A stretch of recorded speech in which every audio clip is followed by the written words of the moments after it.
Yes,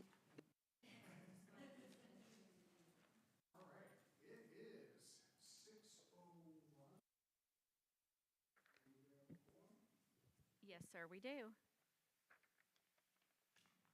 Item 2, public comment. I do not have any public comment forms at this time. Item 3, consent agenda.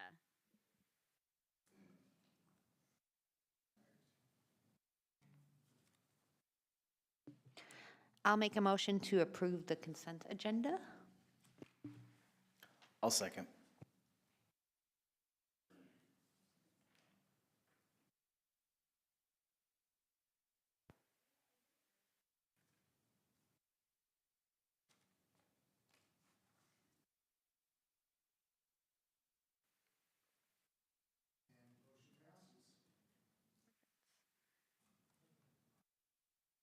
Moving on to item 4A, this is an application for a future land use plan amendment from Business and Innovation Center, case number FLUP-24-001.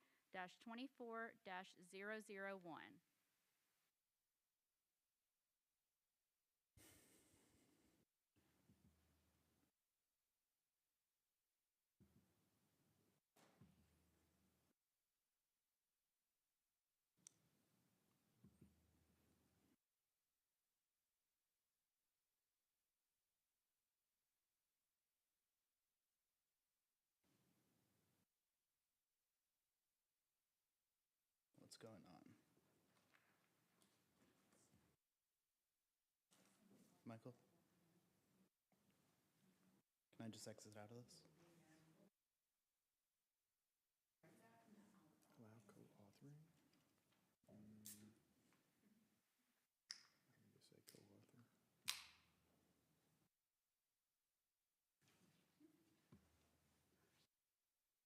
The heck?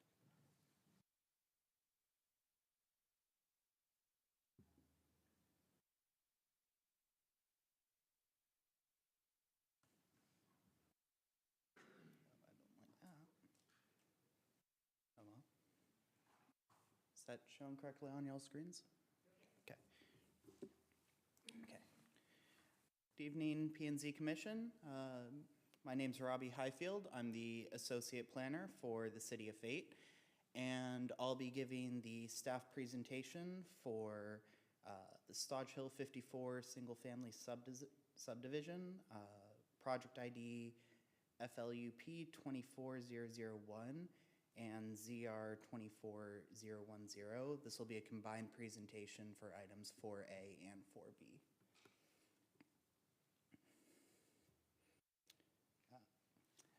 So, project description, the future land use plan request, or FLUP amendment, is requesting a change in the FLUP designation on the property from Business and Innovation Center to suburban neighborhood to support the rezoning request from Montara Industrial Park PD to a new PD, Stodge Hill 54. Like I said, the zoning request is for a single-family subdivision.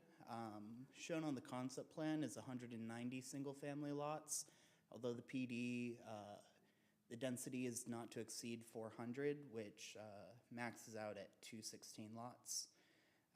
The lot sizes shown are generally 60 by 120s and 70 by 120s, and the base zoning district would be R1.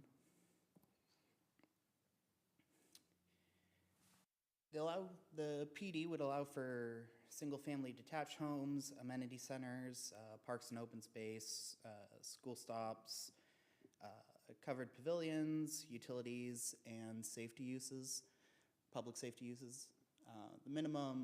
It includes a minimum of 75 70-foot lots. Those 70-foot lots are 8,400 square foot minimum lot sizes with 2,200 square foot minimum dwelling unit area. And the 60-foot lots are 7,200 square feet minimum lot size with 1,800 square foot dwelling unit area.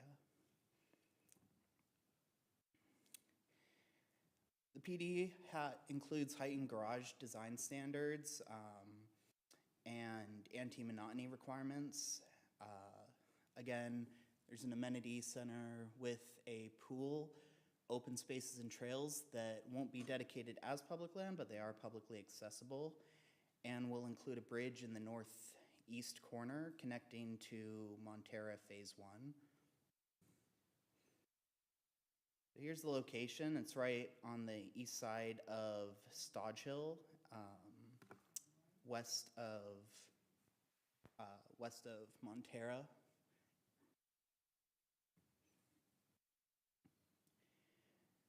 Right now, the property is 2 lots totaling 54 acres, currently zoned Montera Industrial Park,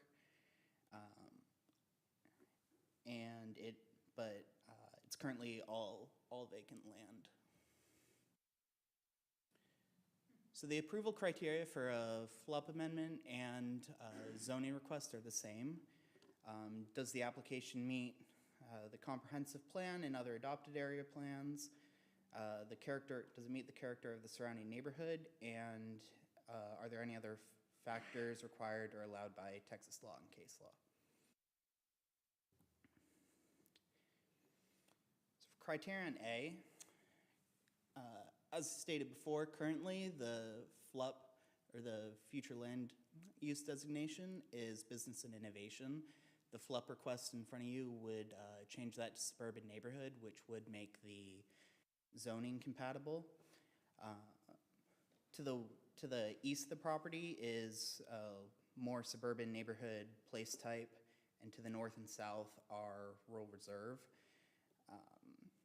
Managed growth goal 1.1-2 is to evaluate future development proposals based on consistency with place types and relationships of the surrounding land uses. The suburban neighborhood place type is a bit more compatible with real estate. It's less of a harsh transition, which also goes into housing choice 1.4, which is to ensure appropriate transition buffers between residential area and other uses. So staff does find that that both requests for the FLUP and the zoning are compatible with criterion A. Criterion B is the character of the surrounding area. Does the request meet the character of the surrounding neighborhood? Like I said, the zoning to the east is Montera residential. To the north and south is agriculture. To the west is Rockwall ETJ. It's large lot residential over there. So a suburban neighborhood would be more compatible than what's currently permitted, which is the business park. On top of that, this has been zoned since it was zoned over 4 years ago. There's really been no serious interest for an industrial user at that site. One of the big sticking points we've heard is that it's nearly 2 miles away from I-30 on a 2-lane road. It's not the most desirable conditions for a major industrial park. And a suburban neighborhood, changing it to suburban neighborhood would be a bit more compatible for the area as it currently is built. There's no other Texas law or case law to consider, so criterion C is not applicable. We did send out public notice for the future land use plan and the zoning request to 29 properties. As of today, by noon, we did not receive any responses. And we have not received any since the presentation was made. Fiscal analysis, as you know, we do fiscal analyses for almost all our developments. When we ran it, the estimated taxable value is about $123.5 million. In year one, the year one contribution to the city would be about $272,500, with a total proportionate cost of about $182,500. Annual project net revenue is just under $90,000, And when that's without roads. When you do factor in roads, it is a net negative of just under 17,000. Across 40 years without roads, it's about 2.49 million. With roads factored in, it's a loss of 1.8 million. The revenue to cost without roads is 1.5 to 1, and with roads, it's 0.94 to 1. When you factor in franchise utilities, it goes up to 1.04 to 1. And the private to public ratio is just under 29 to 1, taking about 18 years to repay. Another slide, because we're changing from one PD, this request is from one PD to another. We wanted to do a comparative analysis of what the fiscal numbers are for the old PD versus what it would be under the new PD. I do want to point out these are revised numbers from what you see in what you received in your packet.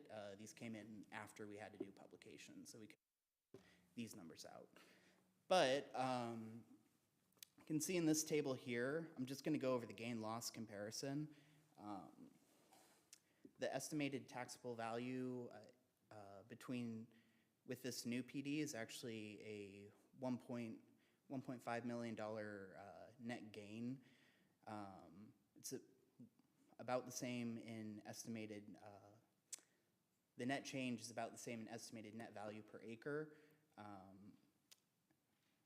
Other main points here, even though the new Stodge Hill PD is a net negative when you do factor in roads for annual project cost, it's actually a gain compared to the old PD zoning by 132,000. Same thing when you factor that across 40 years. While it is in the red in the current PD, it's actually $4.1 million better than the old PD. Same when we look at our revenue to cost ratios with roads, it's a 0.58 improvement. Sorry, that's with roads. With roads and franchise utilities, it's an improvement of 0.68. And the estimated years to repay public liabilities goes down by 10 to only take 8. I'm sorry, it's an 8-year difference. So staff's recommending approval of the FLUP and approval with conditions for the zoning. The conditions on the zoning are as follows. One is to clean up formatting in table 7.1, range of pavement width column. 2, the 27-foot reduced paving width figure shall be removed from Exhibit E. 3, a flood study shall be submitted with the preliminary plat for the project. 4, tree mitigation plan shall be submitted with the preliminary plat for the project. 5, the applicable portion of section 4B shall read as follows. In addition, the concept plan may be amended by the property owner without city approval to do the following: change the number of lots in each lot type shown on the original concept plan, provided the maximum lot count in section 4E below is satisfied. Modify the phasing boundaries, number of phases, and order of phasing shown on the original concept plan. And C, modify the street alignment shown on original concept plan consistent with the final engineering and design of subdivision. 6, section 4H, garage door design shall apply to all garage doors, not just the front-facing garage doors. Section 4P1 shall read as follows. Each single-family front and side yard shall be covered with vegetative ground cover and irrigated. 8, section 4.K.1 shall read as follows. Fencing shall only be located immediately inside the rear building line of such lot or may be constructed to the rear property line only where the house immediately adjacent to the rear faces the opposite direction for the house being fenced upon this paragraph. Section 4W shall read as follows. The following infrastructure is not required to be completed as a condition to subdivision acceptance and final plat recording: sidewalks, landscaping, irrigation, screening walls, developer fencing, entry monuments, amenity center, and hardscaping improvements. No certificates of occupancy shall be issued prior to city acceptance. However, the above infrastructure will be completed with 180 days of the date of the city acceptance of the subdivision and final plat recording for the section in which improvements are designated. Failure to complete the improvements as listed above shall result in a hold on issuance of any additional building permits until the listed items are satisfactorily completed. Section 4X shall read as follows. Model home permits, building permits, and all may be issued prior to city acceptance of the phase and prior to completion of all the improvements for such phase. Such early permits shall be available upon completion of the on-site paving improvements for the particular phase of the development, such that they provide adequate access for emergency response, and such early building permits shall not be delayed because the paving improvements have not been accepted by the city. No certificates of occupancy shall be issued prior to the city acceptance, prior to the lot's connection to utilities, or prior to recordation of the final plat. No more than 6 model homes shall be permitted for occupancy at any one time. The permitting of additional model homes may be allowed and as replacement model homes. Number 11, section 4Z5 shall specify a minimum of 2% swell grade in accordance with the adopted design and construction standards. I do know the applicants are going to speak to that condition in their presentation, so I'll let them address that. 12, add a reference to R1 zoning as the base zoning district to the PD for section 3.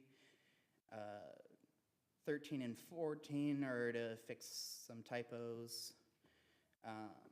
15, a true secondary access is required to serve the development. An example to reference is the Spring Meadow off of Highway 66 as an example of meeting emergency access requirement with minimal infrastructure. Recommendation is that the secondary access come off of Stodge Hill, the northern or southern end of the development. This condition shall be addressed in the civil plan design. 16, the main access point shall be served with a single curb cut and serve as a dual one-way with a median. This condition shall be addressed with the civil designs.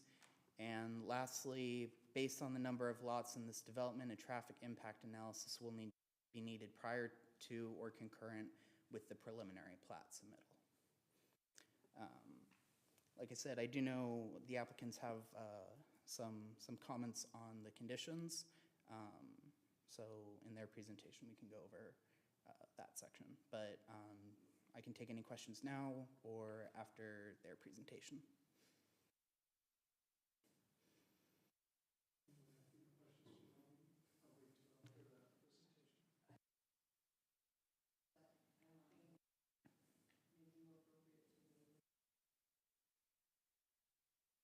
And do it that way? Okay. Thank you.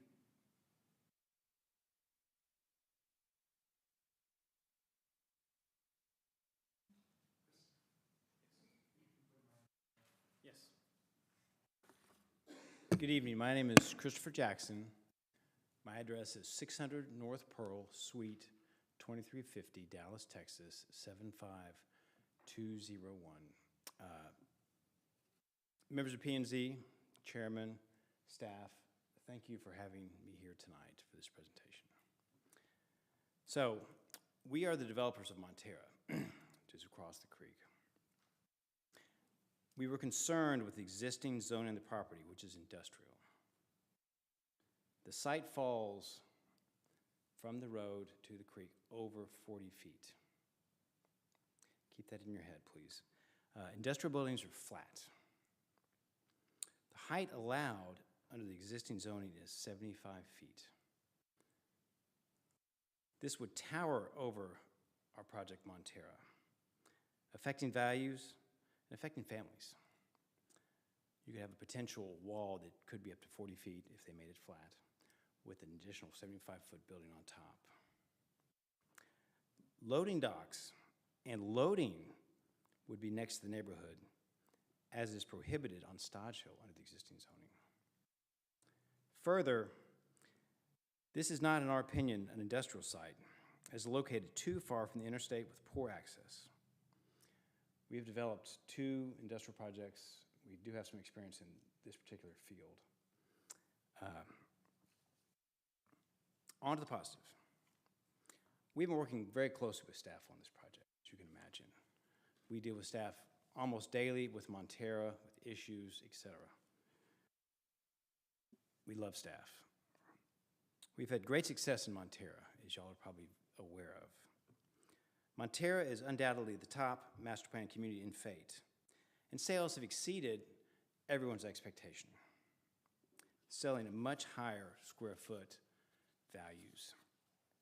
On the 60-foot lots, which is one of the categories of lots we're applying for this evening, the average home price in Montera is $623,000.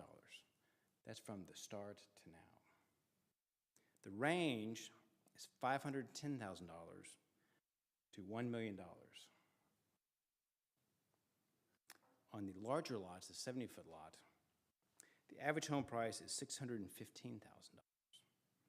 with a range of $521,000 to $805,000. We have exceeded what was agreed upon as to quality and amenities. We would like to continue our success and also protect Montera. So we've crafted a PD based on the Montera PD. If you compare them, they are very, very similar. We actually redlined it for the first to get this zoning. That's why it's so complete. But this will be a smaller, more boutique community. We would ask that you approve the FLUP plan, and it has no conditions. For the zoning, after we saw the conditions, we met with staff, and we both agreed upon, all of us together, the following 2 changes. In the staff report, it's called Section 10, or X. In Robbie's presentation, it was called number 11. I don't know the difference, but in the staff report, it's number X10. This is what we agreed upon. And the reason we did this, we had our engineer come, we did a lot of looks, and there's unintended consequences when you put this in there that will force streets to do funny things, force some homes to stick up 3 feet in the air in front. It was things that it was like we need to really, we agreed upon this so that we don't have an unintended consequences, especially when it comes to infrastructure, where your streets will drastically race down, have to go then flat and race down again. So this is what we agreed upon. Minimum lot grades for all swales shall be 1.5%. If approved by the city building official, if approved by the city building official, a lesser grade shall be considered, but in no instance shall the lot grades for the swales be less than 1.1%.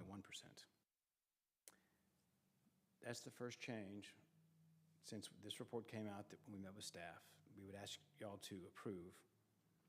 The other change is the minimum home size, where we agreed to a higher square footage than is in here and it's in Montera.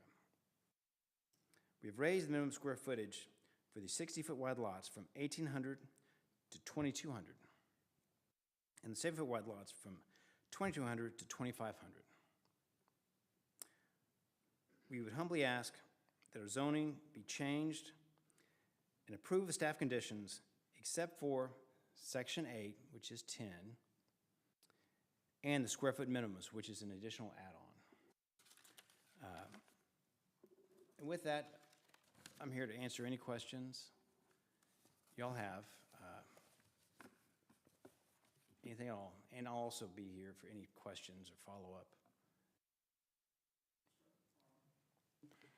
Just two questions for you. I was not here when originally Montera was approved, so some of these might be redundant. You said, the first thing you said was the 40-foot slope on the property. Is that something that has popped up in the last 4 years, or has that always been there? It has always been there. So from the Stodge Hill down to that creek, it's about 40 feet plus. So it's a gentle slope, but if you're trying to make a huge flat building, it becomes a big problem. So the slope was known when original Montera was approved? Yes. And there was no request to change the FLUP or the zoning on that at that time? Yes, when it originally came through, it was, I want to speak accurately, it was Montera, and then there was this piece together, because it was a previous property owner. There was a lot of negotiation as far as how they got there. The industrial thing was given at the time.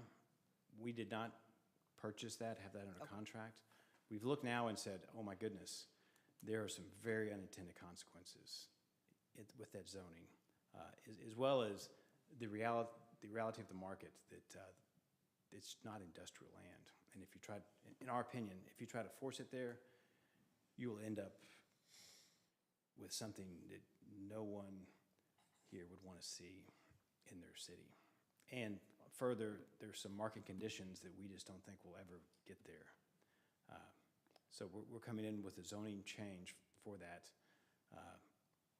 Yes. So. And two more follow-ups based on that. How long has Montera owned that portion of the land? That portion of land is owned by the original land seller. So we bought our piece from him, and he retained this piece on the And market. what year did Montera take over this piece? We have not. Oh, you have, you don't have it yet? We have an agreement to purchase. Oh, okay. A firm agreement. So, Subject to, so based on Robbie's report where it says there's been no interest in 4 years in industrial land, I'm assuming there has been no marketing to garner that interest in industrial land. I know you have expert, and I appreciate your expert expertise, but there's been no marketing for industrial on this at this point.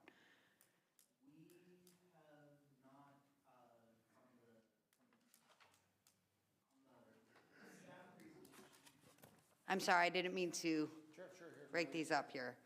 I'm just trying to gain some historical context because I wasn't here before. Not to kick you away from the podium. Yeah, so it's a little small. Is that gonna? No, of course not.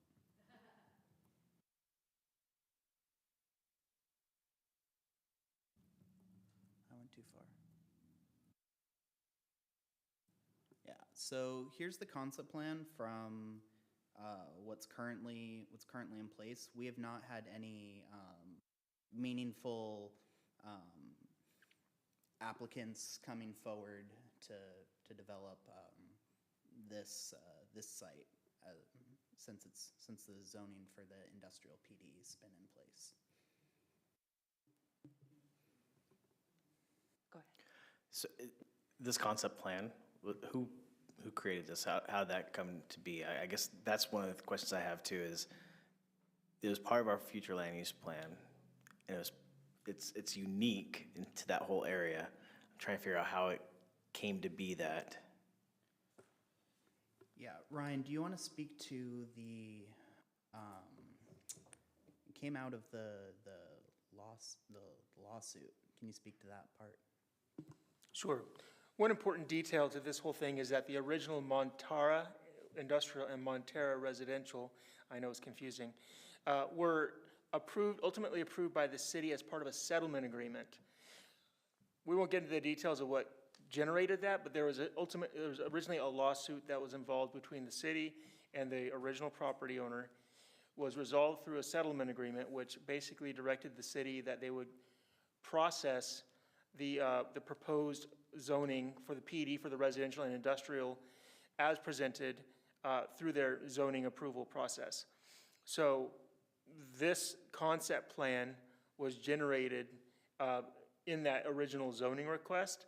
and was basically established with the ordinance that approved the industrial zoning for the 54 acres that is subject to tonight's consideration.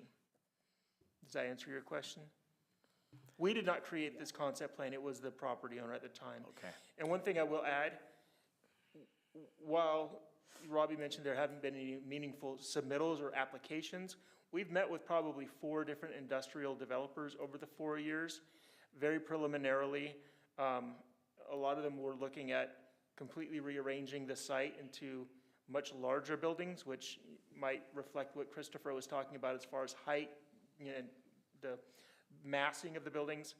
But we've not received any formal applications, not even a real development review or pre-application meeting with anybody who wanted to develop the site in an industrial fashion.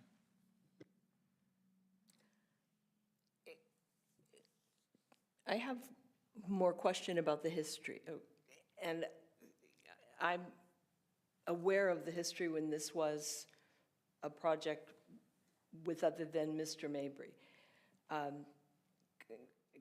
Pre-litigation, as much as you can be from watching old meetings. But somebody at some point because the project predates this FLUP map, so somebody had a plan. I was going to ask this gentleman, what in the world were you thinking with this? But somebody had a plan, a specific plan. When was this, like 2018, 2019? But I'd be curious to know why we have this blue box of business and innovative center. What was the intention? I would agree that that seems, maybe not a great intention heading into 2025, but. So I can say that it was, you're right, that the concept, or the future land use plan map for the city came in after this project. That's why it was dedicated as blue. Because the existing PD was in place, we put the Business and Innovation Center place type on it when we did the future land use plan amendment in 2021. So does that builder that didn't develop this own this parcel, or does the original landowner, usually it seems to happen together here, the landowner that owned a farm or, acreage, and then the builder comes in? The landowner still owns this site. So the builder that didn't develop and all the litigation and so much, that person has nothing to do with this. It's owned by a non-developer landowner. Yeah, so the original owner still owns the site, so there's no developer. Christopher and his team are they have it under contract to develop this should it get approved. Right? Yeah. And I'll try to add a little bit more flavor. First, we were not parties to litigation, period, paragraph. When we came in, that's what stopped it. At the time, 4 years ago, there was a disease going around the country called COVID. At that time, industrial land exploded with, instead of just in time, the just in case, which means warehouse space dramatically increased across America to have extra capacity. Some would say this was a product of that, to where if you got industrial land, at that time, it was a very hot commodity because there was an unprecedented demand. That's not the case anymore. We've now gone back to more market fundamentals for industrial land. If that makes sense. Industrial land is considered one of the highest land uses, most valuable for a lot of people. In this case, we don't feel this will ever be industrial land based on all the constraints. So I hope that helps a little bit. It does. Did you and the partners consider another land use, like rural reserve, that it's surrounded by? We've got a lot of suburban, and I know you've done phase 1 and 2 of Montera. Did you consider really big lots and We did look in into excess that. of $1 million homes? We did look into that. Also with the economics, this kind of density, where it is, there's not the smaller lot size in Montero, we just have the 2 bigger ones. You can get the economics that really make this work from a city perspective. As you know, up here, there is a lot of bigger lots. And with our success, we wanted to continue it. You know, we have a really good formula that we've really hit the nail on the head with, we think, and wanted to continue that on. And also help, you know, with the economics pay for the roads and streets, you know. But to my math, it never does. Montero 1 and 2 do not pay. They're a net loss revenue neighborhood, are they not? Avondale is a break even, but Montero does not. I think one of the things that got Montero over the finish line was that there was a road maintenance PID that was created, or road maintenance fee. I don't know if it was a PID, but that was recently extinguished by the city council. In this case, when you factor in the home-based sales tax and franchise fees that each home generates, it just barely ekes over that 1-to-1 ratio. So it's more or less a break-even project when considering the road costs and the other revenues that come from the residential uses. And another thing that's not factored in is that we believe home values will be more. You know, we're using existing, like, on-the-ground data. In single-family communities, especially ours, home prices continue to increase, and we think that's going to be the case here as well. So when you step in time, but these home values keep escalating as the builders continue to have success, and that's why you're seeing some of these prices that That doesn't surprise me at all. I just, when I look at this and think that's the only land we've got there, if I got to choose what came to fate, I look across the street at Stodge Hill, it's not even fate, it's Rockwall, those magnificent estate homes. I'd choose rural reserve if I could make that choice. So it sounds like that really wasn't much of a consideration to build estate homes instead of more upscale Wood Creek, Montera. yes, we looked at that, but we decided on this, and also we looked at your future land use map that has a large amount of rural reserve to the north of this, where that would be the case that you probably see most of that. I believe everything, I don't want to speak incorrectly, everything north of here in the green in this map, I believe that's rural reserve. Correct, but it's next to like a giant sea of orange. Like, we're very much a suburban neighborhood, and we've got this little swash. Did you consider private road maintenance for this? We did talk to the city briefly about that, but with the existing, I believe this has a PID on it, it's the pre-existing PID, that it just doesn't make the numbers work. Because you put the burden, you know, back on. We did actually talk about it. So is this really phase 3 of Montera? And the same PID applies? It's all just going to be the third phase of the, or is this an entirely different? It will not be branded as Montera at this time, but you are correct in essence that this is a continuation of the same product. With a more boutique, we're going to have its own a mini center, a little more. We think it's going to be more upscale with fewer number of lots feeding into a large mini center. So the PID from Montero would not have any relevance. This could be separate. and have private ma'am. roads, for It's- example, if you so chose. There's an existing PID that's on this for the industrial piece that will be used, but it's separate from the Montero PID, if I'm understanding it correctly. Whose PID is that, if you don't own the land yet? It comes with the land. When this was all done, there was 2 PIDs created, correct me if I'm wrong. To be honest, Christopher, I'm not sure, I just don't recall, because I wasn't involved with the PID generation, but I don't know if there's actually a PID on the industrial piece right now.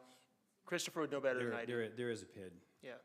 on it. But a PID based on it having a business and industrial use? We had the lawyers look at it, and it will still work for the single family.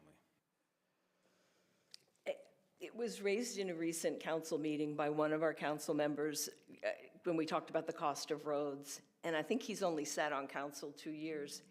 And in just rough numbers, the cost had tripled. And I understand you wanting to sell, these and people wanting to buy them. But I don't think it's sustainable for the city of Fate to maintain those roads forever. And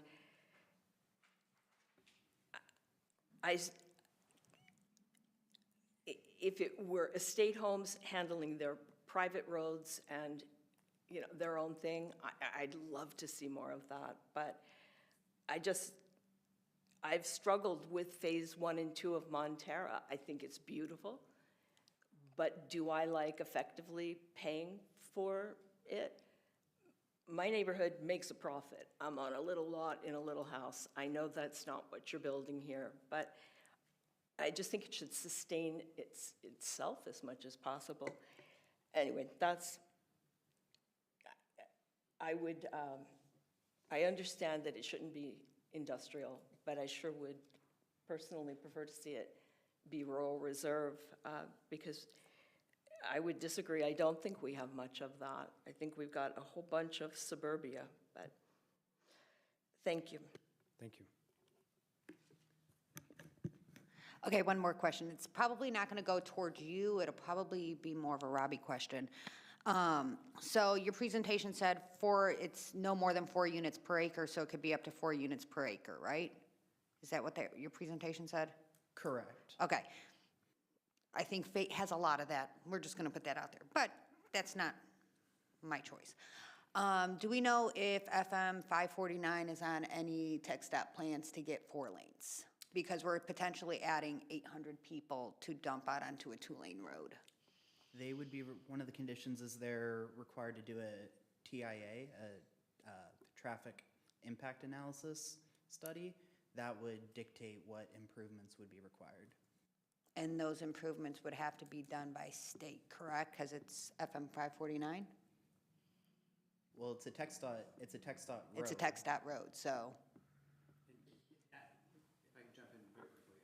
And we've done some developments on FM roads.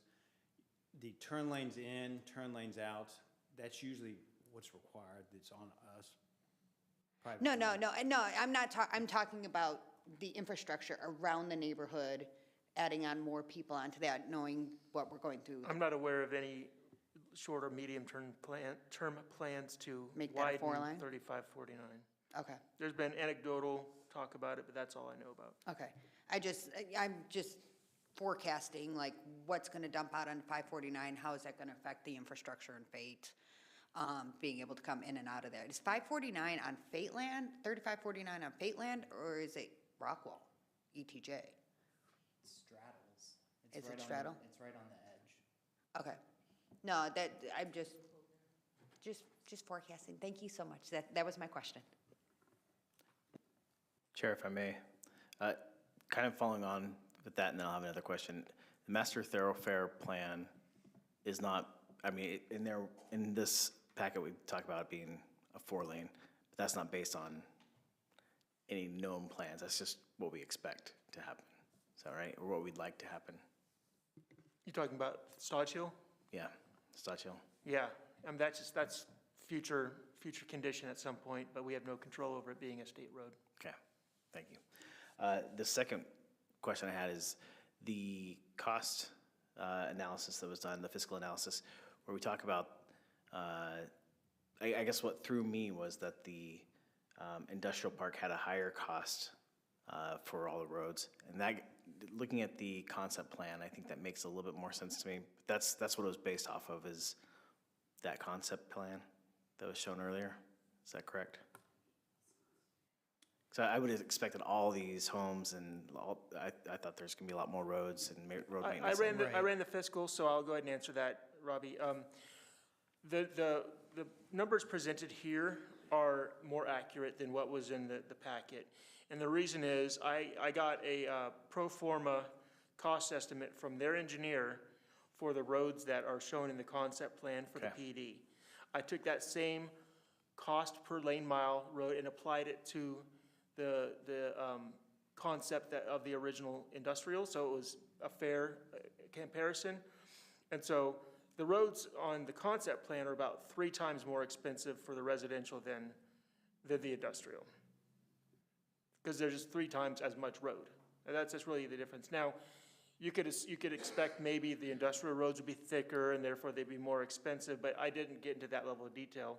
It's just road lane miles versus road lane miles at, in this case, about $1.42 million a lane mile, which was interesting to see that number. That's a lot lower than what we've been seeing lately. Nonetheless, it was an equivalent comparison.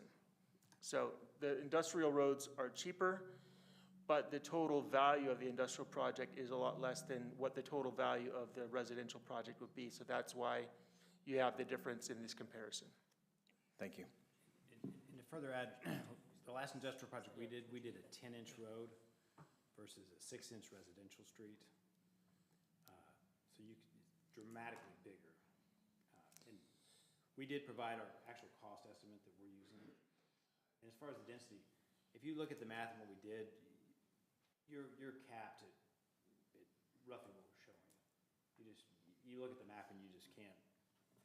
With what we're proposing with the curves and all that, you have a physical cap. And I want to just interject one other thing.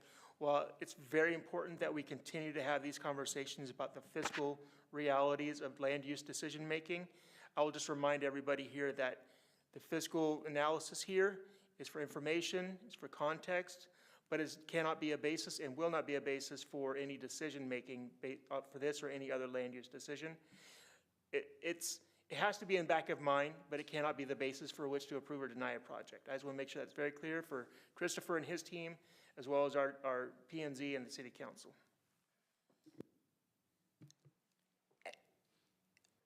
Thank you for that reminder. And in Montero, 1 and 2 are done. I cannot unring that bell, but it bothers me on the regular as we hear about the PID and nickel and dime in this, and I thought, well, we're spending $1 million a year now. It's going to be $2 million, $3 million, $10 million, on and on. I don't think anyone would argue that this should be industrial. But given that you're not the owner of this land yet, you've come with this plan, not basing it fiscally at all, I think we do get to have an opportunity to look at what do we dream of for fate. We've got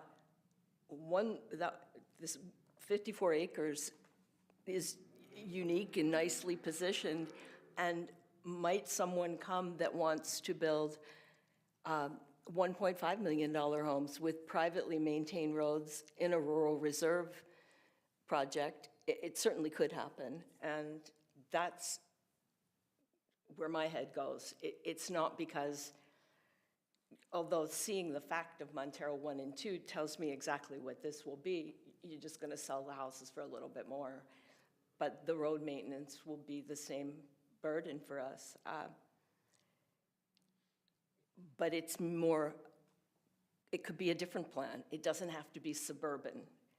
I don't think anyone would argue it should be industrial, but there's other options, and I would pray for a rural reserve. I wish you had talked about that more, but anyway, thank you.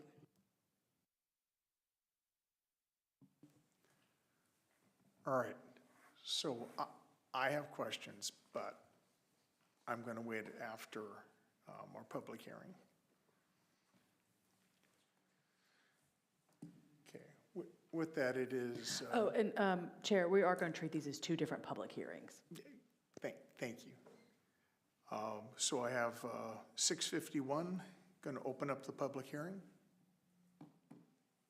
For agenda item 4A, I do not have any public comment forms at that time for that one, so we can close that one, Chairman, if you would like. All right, so it's still 6:51. We'll close that. Yes, and you should vote on them as you close the public hearing.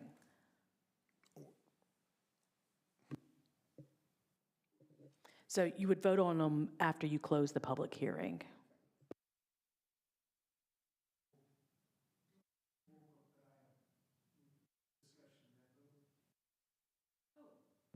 Of course, you could have discussion before your vote, of course.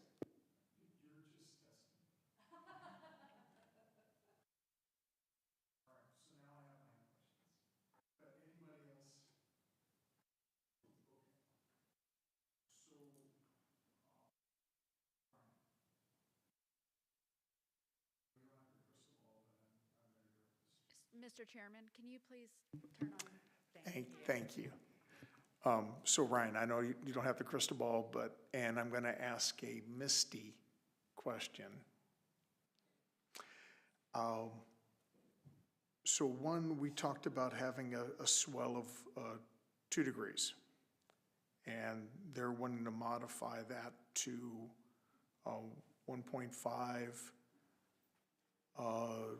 but not to be less than 1.1.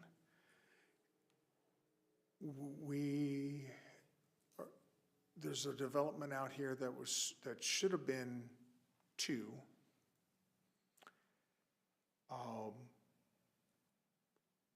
And they have a lot of drainage issues. And given that there's going to be some attempts to reclaim some area from the floodplain,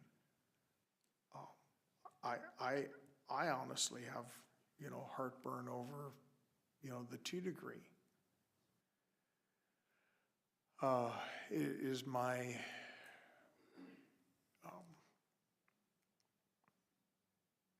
so I would make the request that, what Misty would recommend, on that. I know there's, what you're wanting, but I just look at the city overall where we've had a lot of drainage issues. And I would hate to see this development, especially where the location's at. Have these homeowners that are going to have some, if we approve this, they have nice homes, but they're going to be fighting with drainage, which they ultimately come back and blame the city for. So I'll respond the best I can. A, I'm not an engineer. B, I'm definitely not Misty. But C, I was involved in a conversation with the developers earlier this week. And we met with our building official, our public works director, and other city staff to try to figure out this specific item, because our adopted design and construction standards do say 2%, but with the exception of some lots in Avondale, we don't have any projects that are actually built at 2%. What we did determine, though, was that projects that are uniformly built at 1.1 or 1% aren't really working. We're having a lot of drainage issues, and as you said, when those drainage issues occur, they generate from private property, but they impact the public right-of-way, and the city is asked to address them. So when we included this recommended condition of 2%, that was based on the DNCs. However, when we met with Christopher and Michael and their engineer, we talked about some of the different impacts and considerations related to that. The sloping of the lots, the fact that there's such a grade on the property already, such a side grade, There were some treatments that the engineer proposed that would complement a 1.5% grade for those drainage swales that the city was comfortable with, such that we are receptive to their request to make that 1.5% the minimum. The floodplain is kind of a different issue altogether, so I'll get to that in a moment. So in addition to, the 1.5%, which is higher than what we're seeing in Wood Creek, what we're seeing in Montera, there's also some backside drainage swales that they would be creating to catch some of the water running off the property and move it toward the eastern floodplain before it even gets to the public right-of-way. That would all be addressed through the grading plan. That's part of the civils that come in with, preliminary civils at least come in with the preliminary plat. As far as the floodplain goes, there is some floodplain reclamation that's shown in the concept plan. That would all be addressed through the flood study, which we're requiring as a recommended condition of approval. That is something that Misty herself would review and make sure that meets all of our design and construction standards, FEMA regulations, and any mitigations, and ultimately a letter of map revision would need to be adopted by FEMA to reconfigure what is the ultimate 100-year floodplain.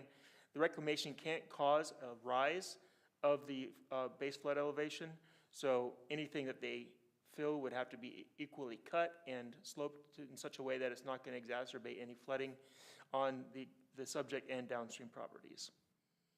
So those are some of the considerations that we'd love everything to be 4%, just run out there and whatnot, but fate is a very flat place, and it's kind of it's like a bowl almost in some ways. So it is difficult, and we're still trying to figure out the best way to do things in some areas, in some cases. 1.5 is certainly better than what we've been getting elsewhere, and so again, with engineers in the room, we came to a position where we'd be receptive to the 1.5%. So again, I got to ask, thank you for working with the city. Do you have an additional response? Yes, sir. Thank you for letting me approach the podium again. We also talked about a standard French drain spec so that we could add that to our own contracts, and also something that would really fix this problem. Because if a yard has it, it's from overwatering. That is the culprit. You shouldn't have drainage problems in the middle of summer. But with a standard French drain design, that would really help if there is a problem. And also, we came with several sheets that showed the unintended consequences with the math. Because you really get into this math problem of trying to get the water around, and you end up, the house starts to rise higher. It gets very complicated. And then sometimes you get a 1 or 2 foot wall to solve the math problem. So that's how we came up with this exact design sheet. And Misty and our engineer work for the same firm. They do have a Chinese wall. So these are great engineers on the same page. And when it comes time, we don't want drainage problems either. We get the calls too. So that's why we increased it to this 1.5. Standard in all cities is 1%. So we do hear exactly what you're saying. We don't like it either. Okay. Thank you very much. Thank you.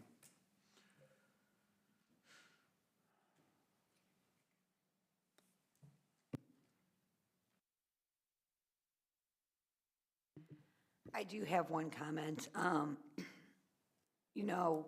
Flooding in Fate, I'm not really sure if it's due to overall watering because I flood and I don't water. So I'm not sure that's a fair characterization of every single place in Fate. My biggest concern, and I'm just putting this out to the chair and the rest of the board, is if we change this FLUP to a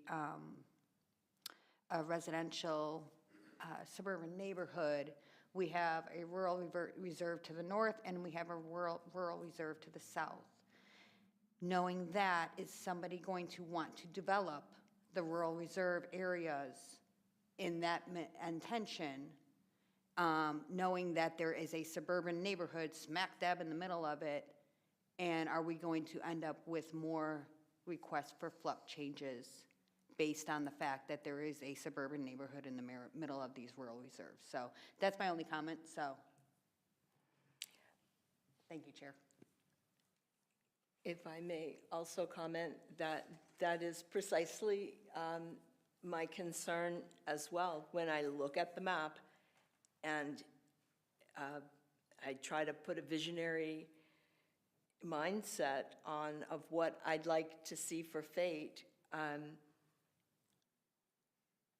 more orange suburbia does not come to mind. But Ryan, a question for you, if I may, because I've devoured this comprehensive plan that happened right as I was moving to Fate. But I've quoted this often on page 27, that our intention was to limit single-family residential development to entitled land approved prior to the comprehensive plan, while incorporating a wider range of densities to accommodate future growth. And we've certainly, hear the apartment cry. I just think this change could have very far-reaching consequences, because are we not of that mindset any longer? That fiscal analysis is not the basis, but we need sustainability in the city of Fate. And we can't afford maybe to pay for effectively phase 3 of Montera. It could have private roads. It could have bigger homes in a rural reserve. There's a million options that could be sustainable. But I'm curious to know if that goes by the wayside for this, then I would suggest to you, tear up page 27 of the comprehensive plan. And if that's what everyone wants, that's fine. But I'm not willing to have the city of Fate pay for someone's $600,000 house, where $1 million house would pay for its own road, or shove more apartments on the south side to pay for the 70-foot lot homes on the north side. I think it's a beautiful community, phase 1 and 2, but do I think this is the right thing for that blue square? No, I don't. I have thoughts very similar to my colleague, that just that little sliver of green, if you stick suburbia in the middle of it, will we get a developer that wants to build estate homes? Who knows? But I just don't think this is sustainable for Fate to, there's a reason why you had that paragraph on page 27, so that we're not broke. And I think that's hugely important. And this is the first time we've been faced with it. I wouldn't take a change on this lightly that isn't bringing us, I've begged for the change on another parcel of land because it would bring money to the city of Fate forever. I hesitate to do something that will cost the city of Fate money forever. One other question, this will actually be more, so you're okay with all the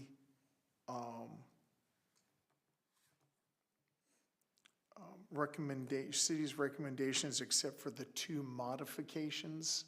Yes. So, which is the change on the grade, and then to increase? Voluntary increase, yes. Yeah. So then, is there a reason that we started, I'm assuming we, but that the city started off at the square footage at that point as a minimum, or is that kind of just the? That was part of their PD submittal. We didn't have any say or mandate for a minimum square footage of the homes. Okay. What they're doing with this increase is to try to increase the value per acre of the development to better offset the cost of the roads. Because the bigger the house, you know, the bigger the assessed value generally, Yeah. so. And you're okay with the increased size? Sure, I mean, as long as they meet the other dimensional standards of the PD and the zoning code, I have no problem with that. Okay. Sorry, me again. Just one more question on the FLUP. How, you know, this is most of ours first item that requires an amendment to the FLUP. How often do we get these amendments that come on to actually change the FLUP? And I know that's a question for city, but I'm looking at you as my chair. How often do we get FLUP changes? Yeah, so this is the first FLUP change that I can recall. We've had one other. We had one on Riding Club Road a couple years ago. We had some city-initiated amendments that didn't go well. Robbie, are there any other ones that, besides the Riding Club property? That's the Riding Club one. Yeah. Yeah.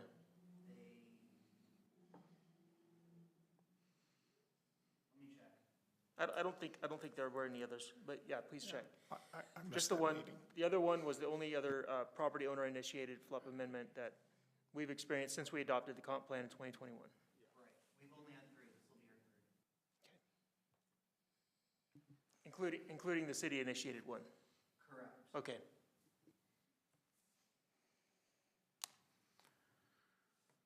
Apologies for this will be the 4th. Then what's the other one that was I'm looking in the folder, it says Brimlow? Wood Creek SFR was a FLUP change. Okay, yeah, and that was approved. Yeah. So that's over on 66, just north of downtown, 105 lot, not 105 unit build-to-rent project on the east side of the, it's currently under construction, it's called Canopy Homes. That was a future land use plan and zoning amendment where they amended from the Wood Creek PD to a specific PD that supported the product type that we have under construction there.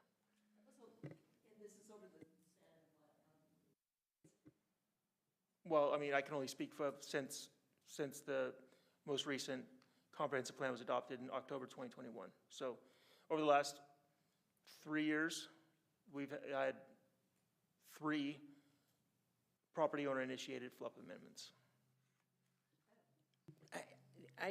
I was under the understanding that that was like intended, those built-to-rent homes were intended to come at the end phases of Wood Creek from its inception. I didn't No. realize that.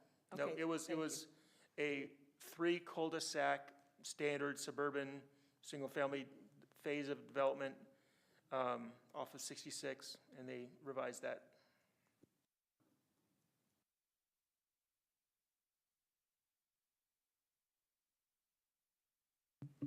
All right, so, any other discussion? Okay, so, I'll look for anybody wants to make a motion? I'll make a motion. Make a motion that we approve, where is? I'm sorry, before we do this, just to make sure we're covering here. So we do have a public comment form for item 4B. Would you prefer for us to go ahead and open that public hearing? No, they need to vote on this one first. So I'll make a motion that we approve case number FLUP-24-001. With staff recommendations. I don't think there are any There are staff no recommendations for the this one. FLUP, it's all for the zoning. Oh, Yeah, yeah, that's the next part. That's why I chose this one, it's easier to do. I want recommendations. Okay, Do we have a second?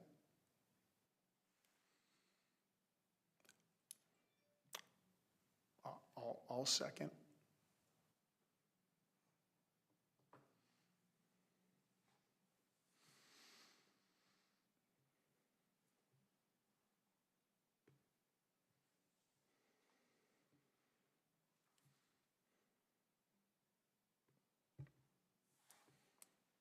I don't know why this is not.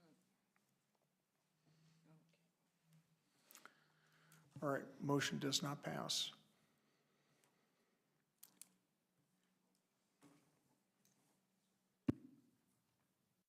Now for the public hearing for item 4B, unless there's additional discussion prior.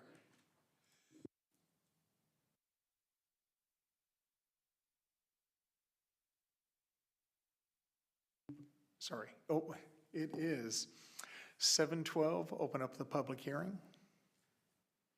I do have two public comment forms. One, Ms. Madeline Price of 1919 Holly Oak Way would like to speak on agenda item 4B. Please approach and state your name for the record, please. Madeline Price, 1919 Holly Oak Way. Good afternoon. I have a few things here, so just bear with me. So I actually live, if you look at the site plan, I live right back here. So I kind of back up to that floodplain area that you guys are talking about. And I did just want to come out tonight to speak in favor of the zoning change. We paid a lot of money to live on lots that back up to floodplain areas. And I know with the grading that the developer was talking about, with it being significantly higher than where we live, industrial buildings just would not be good for the people that live in Montera. So I did want to speak in favor of that. There's a few reasons. I think light pollution and additional noise would come from the industrial development, which is not something that we want. Some other things that I want to touch on that you guys actually brought up that I think is important to discuss. I know the rural reserve is important to y'all, and I appreciate that. I mean, I grew up in the country, so I get it. But as an engineer who worked in the private land development side for a long time, I can tell you it's really hard to find developers that will actually develop that. It's extremely challenging for them to make any money at all when they do that. So I think even if we got lucky and blessed with a developer that came in that wanted to build rural reserve, I don't know who could honestly afford it. In this housing crisis, we could barely afford to live in Montera. This was actually our first home. So, I mean, I don't see anything wrong with the density, and I don't personally see anything wrong with it being another subdivision. There's not that many homes. So I would think about that when you guys are making your vote, about even if you did somehow get somebody come in to do that, who could afford those $1 million homes? And how much of a difference would that really make for tax revenues? So, another thing, I know traffic was mentioned. I mean, industrial does have a lot of traffic as well. So I think that traffic is a concern, but that's what the TIA will address. One other thing, negative, I kind of agree with you guys for the drainage issue. You know, typically on the private side, if there was anything less than 1% or 1%, we would put in a concrete flume because it just didn't drain right. So I do think that I would encourage the developer to keep the 2% or go higher, because I do think you guys are gonna have some issues with that, and of course they will call the city. That's what all the citizens do. So I would definitely look at the drainage issue. A few other questions and concerns that I had for the developer. So again, and I want to stress, I'm very much in support of this, but if you look at kind of Exhibit F, the tree preservation area, they are adding in a 100-foot buffer to keep these trees here, which is awesome for me because I live over here. But the people that live down here, they've paid upward of $100,000 extra for these lots. And, you know, based on the flood study, obviously, they're planning on grading all of this and taking these trees out. So I would encourage them to continue that 100-foot buffer all the way down here, even if they have to shorten these lots to 125 feet deep. I mean, most of our lots are 125 feet deep, and we have a huge backyard, so I don't, huge for Texas. So I don't particularly think that they couldn't make this work. So I would encourage them to continue that 100-foot buffer all the way down. That way these people don't feel gypped, because, I mean, the developer came in and I'm sure sold these lots to the builders for a lot more money, who turned around and sold it to us for a lot more money, just for them to turn around and take some of these trees out. So I would encourage them to do that.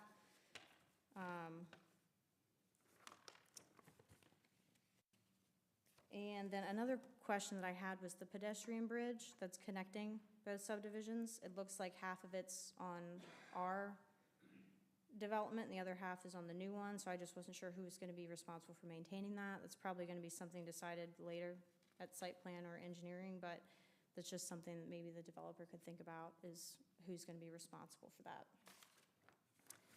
But, overall, I was a little shocked as a citizen of Fate, the focus on the tax revenues that y'all have. I understand it's important, but I do think the focus on these decisions should be on what the citizens want.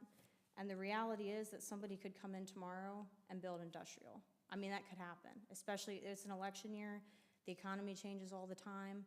The economy could all of a sudden turn to where next year people are building industrial like crazy. Somebody comes in because they can't find anybody to build rural reserve and build these industrial buildings, and that's not what we want. So I would encourage you guys to approve this.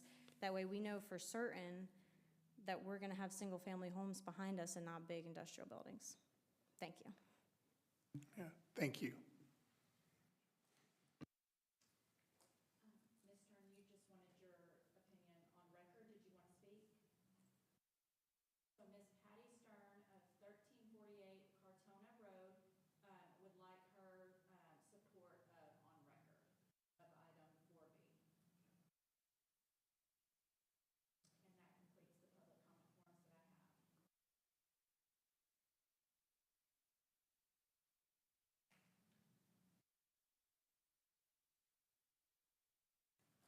have. Would you like to close the public? And it is 7:18, going to close the public hearing.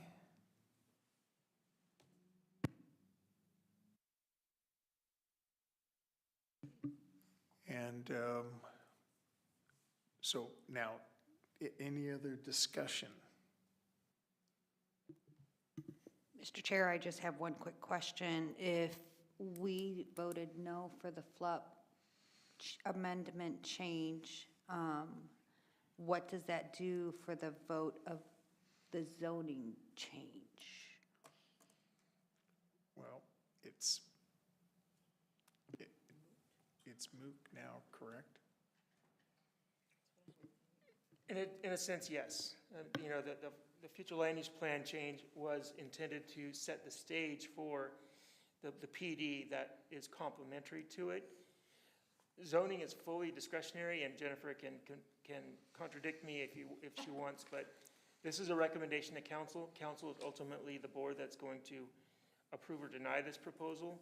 Your recommendation for the future land use plan was denial. That was a recommendation. Council can either follow your recommendation or override it. Your recommendation for the zoning, while it would be inconsistent with the sentiment of the denial for FLUP, I think as a recommendation that you could still make a recommendation to approve the PD, and council would just have to kind of hash that out on their own. Again, the messaging will be kind of inconsistent, and I'd have to take a lot of time to explain it, so just keep that in mind. If you were to recommend approval. So Jennifer can speak to any discrepancy on that, but I think you can treat them independently just for the sake that they are a recommendation at this time. Chair, I would just say y'all should not consider how hard that would make it on our planning director. That should not be one of your considerations. Sorry, I focused all my decision-making on that. And so how much more work?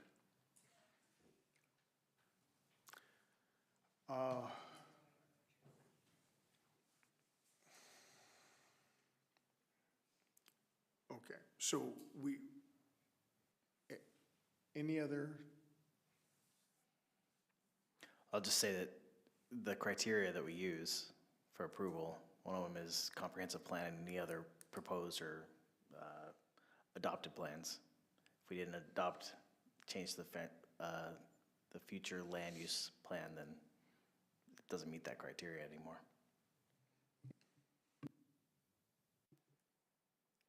I'd be willing to make a motion. If we're done discussing, is there more discussion? If we're done discussing, then Karen, why don't you make a motion? I would move that we deny case number ZR 24-010.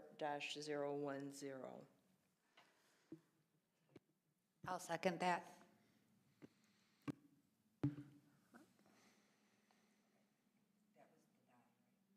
That was deny.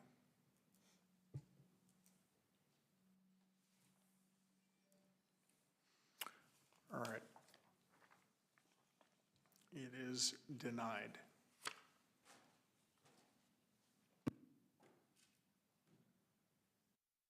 On to agenda item 4C. This is an application for amendment to the Montera residential back regulations. Case number ZR 24-011.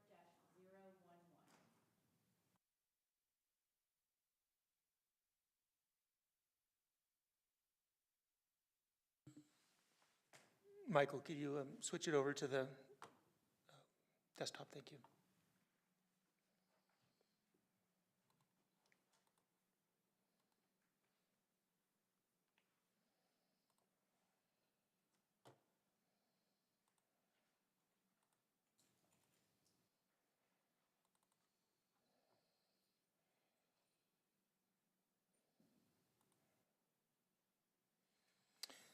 Well, it's the Montera show tonight. So this is a separate item altogether. This is not related to the proposal that was just considered. But this is a minor amendment to the existing Montera residential plan development. We're designated this project ID ZR 24011. So as we kind of just talked about, the Montera residential PD depicted in the image on the right was adopted by City Council on March 24th, 2021 via ordinance 2021-007. Phases 1 and 2 are under construction, and by my last count, we have nearly 300 homes permitted and under construction at various stages to date. So the amendment before you tonight, as I said, is relatively minor. And this is an amendment to reduce the required side yard fence setback along public rights-of-way from 10 feet to 5 feet. So right now, the way that the fence regulations read is that the side yard setback for fences that are along a public right-of-way, as kind of depicted in this image here, it must be within the building setback, which is 10 feet for all the lot sizes. And what's happening, though, the reason that we're bringing this after a discussion with the developer is that when the site was graded, most of the retaining walls were set 5 feet back from the property line.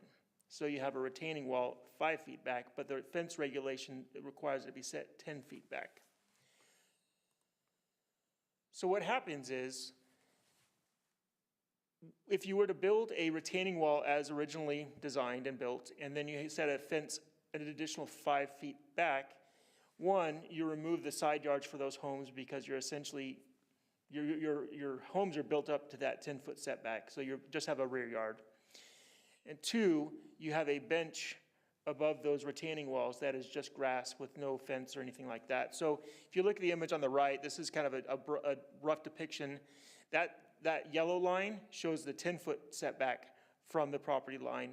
The retaining wall is at about 5 feet, so imagine that the fence starts where that yellow line is and goes to the left. You're gonna have just kind of this open, kind of benched area of side yard that's really not very usable. It's still private property, still owned by the property owner, but it's not really usable, and it creates some strange topography, strange road corridor aesthetics as well.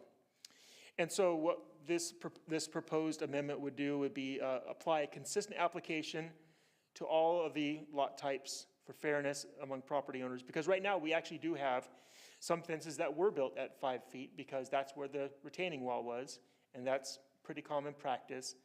In other cases, we have fences that were built 10 feet from the side yard property line. So you have this inconsistency of application. And so some property owners are seeing that and they're like, hey, I lost 1,500 square feet of land that I couldn't use while these guys have it.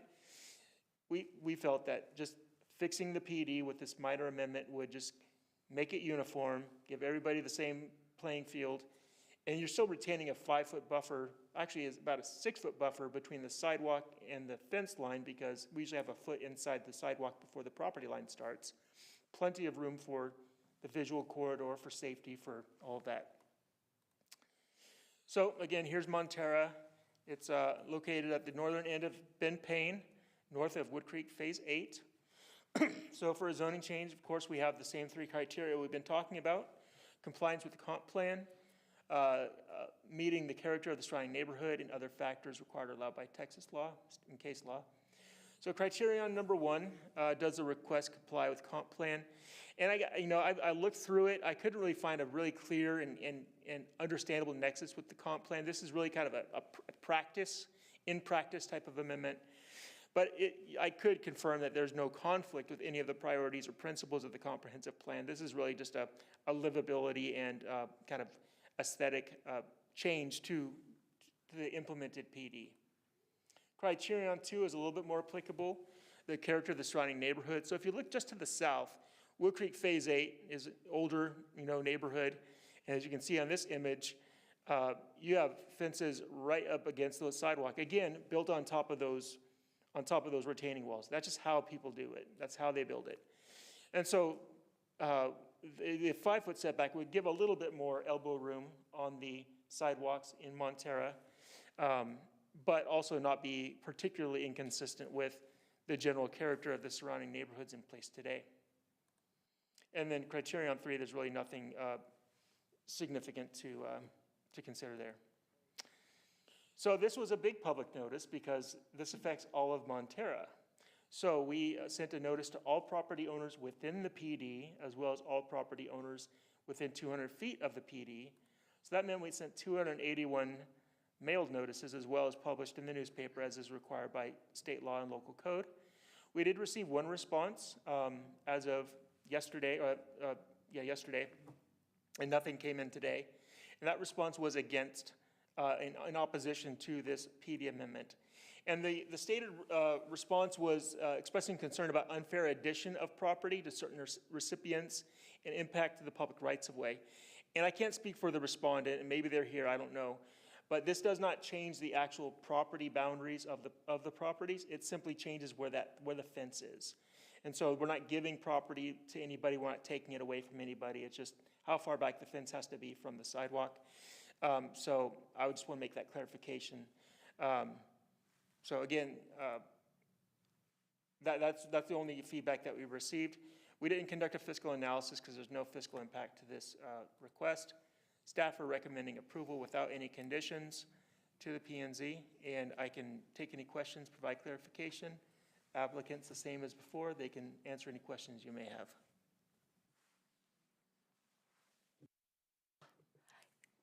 In practice, will this just be that each homeowner, if this were approved, has the right to move their fence at their expense should they choose to? Is that how it would be applied? So those who have had their fence built 10 feet back, they are in compliance with the PD. So they were built correctly. Some were built incorrectly. So if this weren't approved, then we would have to go enforce the fences that built incorrectly to have to be moved. That could be problematic. Those who had their fences built 10 feet in would now have the ability to move their fences out 5 feet. We decided internally that we wouldn't require any permit fees or anything like that. We'd try to facilitate it as much as possible. Again, this is just a little correction. Things look good on paper. Sometimes in practice, they don't work out. So this is just working collaboratively with the developer, understanding that this is a quality of life opportunity for the neighborhood. So that's kind of how it would work.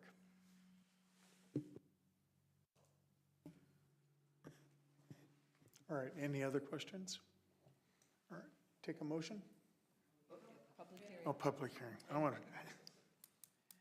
And the applicant, if they have some. Yeah, the applicant is available for any questions as needed. okay, thank you. All right, so it is 7:30.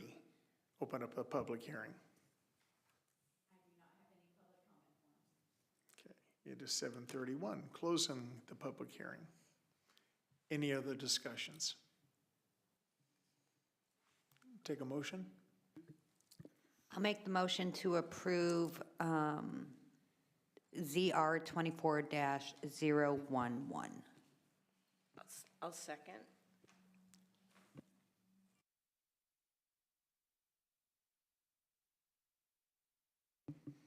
Motion passes.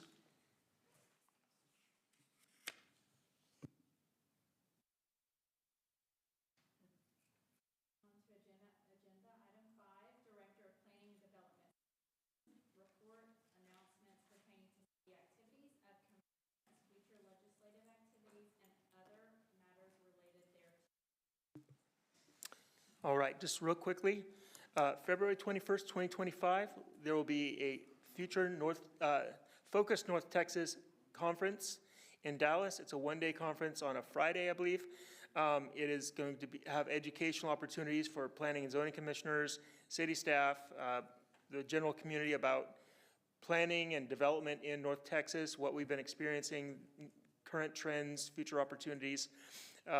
As usual, our department is wanting to sponsor any and all of you who would like to attend this. I will send more information via email to you, so you can put it on your calendar and make yourselves available if that interests you. We'll cover the tuition and any other expenses related to it. I do encourage you to attend and keep yourselves educated on what's going on, hear what other cities are doing, what the private sector is doing. But that's something that's in a couple of months, but I wanted to put it in your minds that that's an opportunity for you. Other than that, just Merry Christmas, Happy New Year. Thanks again for a great year. We look forward to doing some great things in 2025. All right, I'd like to echo that with what Ryan said. Merry Christmas to you all and Happy New Year, and be safe. And I'll take a motion to adjourn. I'll make a motion to adjourn. I'll second it.